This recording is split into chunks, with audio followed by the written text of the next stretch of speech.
Thank you so much for joining us for the presentation of the 2021 ITS Canada DEI Award presentation, sponsored by WSP. Let us begin with the 2021 ITSC DEI Award, which will be presented by Janneke van der Zee on behalf of Mara Bullock from WSP. Take it away, Janneke. You're on mute, Janneke. Oh boy, there we go. Can hear me now, right? So thank you, Rachel. WSP is thrilled to be the sponsor for ITS Canada's first DEI Award. WSP is committed to building an inclusive culture that respects and maximizes the contribution of the different backgrounds our people bring to WSP for the benefit of our clients, employees, shareholders, and the wider communities.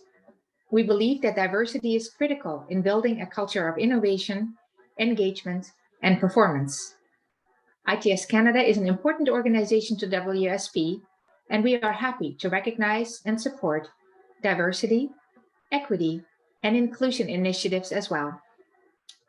And I am so very pleased to present the first ever ITS Canada DEI Award to Karim El-Basyouny at the University of Alberta.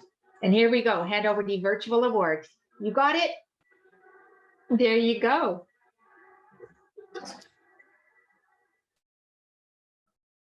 This award recognizes an individual who demonstrates a commitment to advancing the principles of diversity, equity, and inclusion.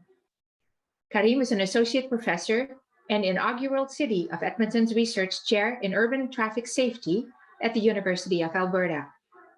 Karim was nominated by his colleague, Professor Ania Ulrich, who wrote, "The actions undertaken by Dr. El-Basyouny in his roles as both a researcher and Associate Chair of Research and Development in the Department of Civil Engineering demonstrates his commitment to advancing the principles of diversity, equity, and inclusion."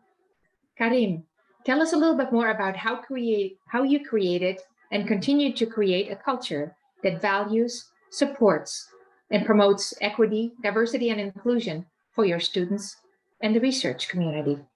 Karim. Thank you very much, Janneke. Hopefully everybody can hear me well. And thank you very much for this very thoughtful gift, very befitting of this award. First of all, let me say good afternoon, everyone. I am incredibly honored to be receiving the ITS Canada Diversity, Equity, and Inclusion Award today, especially in front of such an esteemed crowd of fellow professionals and researchers. By creating this award, ITS Canada is taking a clear and decisive steps towards acknowledging just how important these issues are in our professional lives.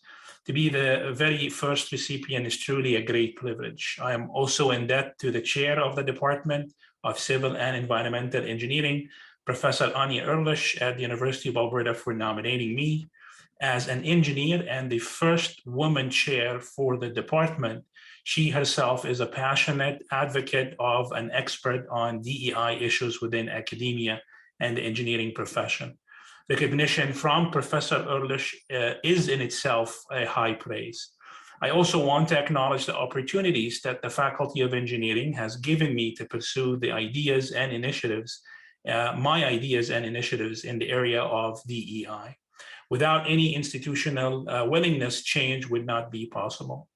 I think now is a good moment to reflect on the role that everyone plays in contributing towards a broadened culture of respect and human decency.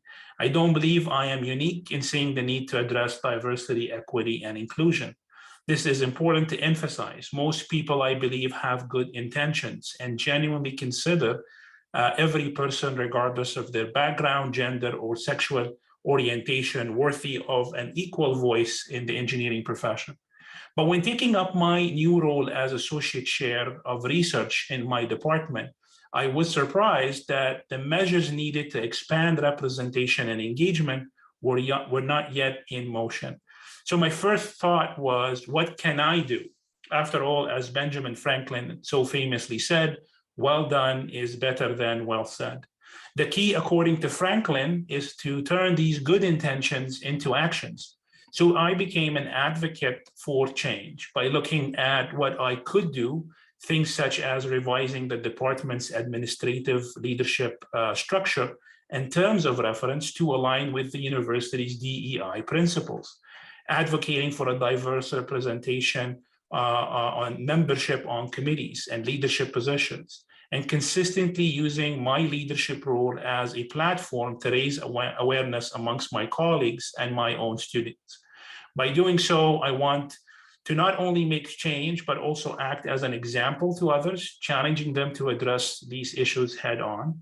I'm also aware of my position as a teacher and mentor to my students, the future engineers in our profession. I feel it is my responsibility to prepare these young minds by introducing DEI skills and knowledge that they require to progress the discipline of engineering for the future. In my own research work, I take an active approach to developing diverse teams of researchers and collaborators, as well as lending my support to young researchers. This not only offers backing and credibility to others who need recognition, but it also adds to my own research experience by opening up my work to new and different perspectives. In implementing all of these measures, I have encountered no pushback at all. In fact, the opposite. There was nothing but support. But every workplace, every institution needs an advocate to push things forward. In my own department, I took the responsibility of being that advocate under, of course, the direction of our chair. Since then, I have encountered only the most positive support and willingness from both colleagues and management alike. This is something every person here today can do. And I would call on each of you to look at your immediate environment and ask if you can do something to expand the reach of the profession to underrepresented groups. As much as I do deeply appreciate the recognition of this award, these aren't really any special skills. I have done what so many others can do, which is take the initiative and put good intentions into actions. And I believe that you will find that colleagues, managers are amenable to these new ideas and initiatives to bring equity and diversity into the engineering or workforce. It just takes someone to step forward. We all have a responsibility and duty to make engineering or our profession for this matter, or any profession for this matter, a fairer and more equitable one. In doing so, we will all benefit. New voices and perspectives bring fresh ideas, thinking outside the box, and ultimately help drive innovation and productivity forward. ITS Canada has clearly recognized this by acknowledging DEI as a valuable and important part of our ITS society going forward. The value of this award will be to continually highlight the good work by individuals to come on their active roles in advocating for diversity, equity, and inclusivity within our workforce, putting these issues front and center. So more importantly, it will also inspire others to step forward and take action regardless of their background and context. Thank you so much, and I'm very appreciative of this phenomenal gift. If you guys don't see it, it is basically, as Jonica had mentioned to me, it's a blanket of knowledge shared by an Indigenous company out of Seattle. So thank you so much. Great honor, very great privilege. Well, congratulations. A round of applause for Karim, virtual applause. So thank you very much, Karim, and for your valuable insights. So in early 2022, ITS Canada will be hosting an online video meeting. I don't know of a more creative word now, where we will explore and learn more about Karim's DEI contributions, and we'll hear more from the ITS Canada Diversity, Equity, and Inclusivity Task Force members, Mara Bullock, Rajiv Roy, Richard Easley, Terry Bergen, and myself. Rachel, back to you. Thank you, Janica, and congratulations, Karim,